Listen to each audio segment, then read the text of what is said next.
our third thing. We need to innovate our mindset to lead into to accept the innovation of code and the innovation of products and services and technology for the use of our facilities. Yeah, totally.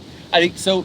Mindset innovation is one that I get really excited about. Not because you guys all need to think like we think. That's not the goal at all. No. Rather, it's to say, like, we have some ways of thinking built into our industry, built into how we run buildings that are 40 years old.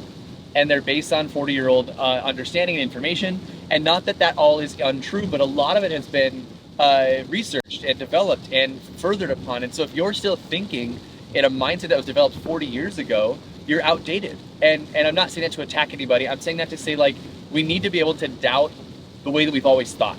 You know, like any major leader of an industry will say, if someone tells me that this is the way we've always done it, that's not a valid reason to keep doing it that way. Yeah. Like that's just doesn't work. And we say that all the time in the building industry. We've always done it this way. Why do we need to do it this new way? Why do we need to think of an innovative way forward? And the reality is because our buildings aren't the same as they were 40 years ago. They're bigger, they're more complex, there are more systems involved in every building built now than was built 40 years ago. So if we keep thinking like we did 40 years ago, we're gonna miss stuff. We're gonna fail, the bottom's gonna fall out because we don't have, we're not aware of like what's new, what's changed.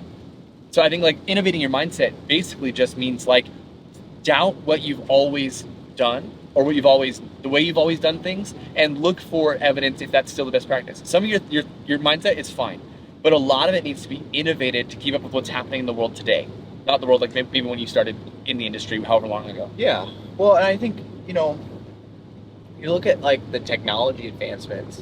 Yeah. Just like not like cameras, computers, and all that.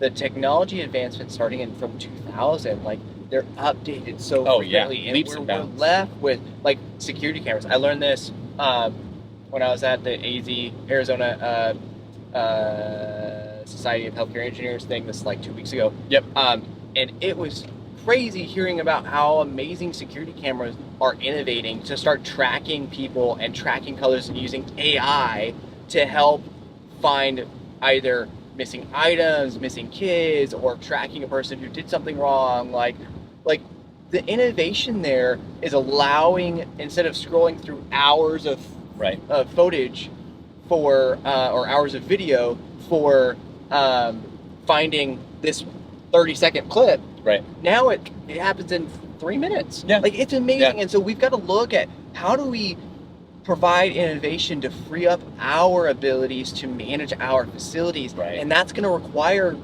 a mind shift, a perspective change of innovation isn't to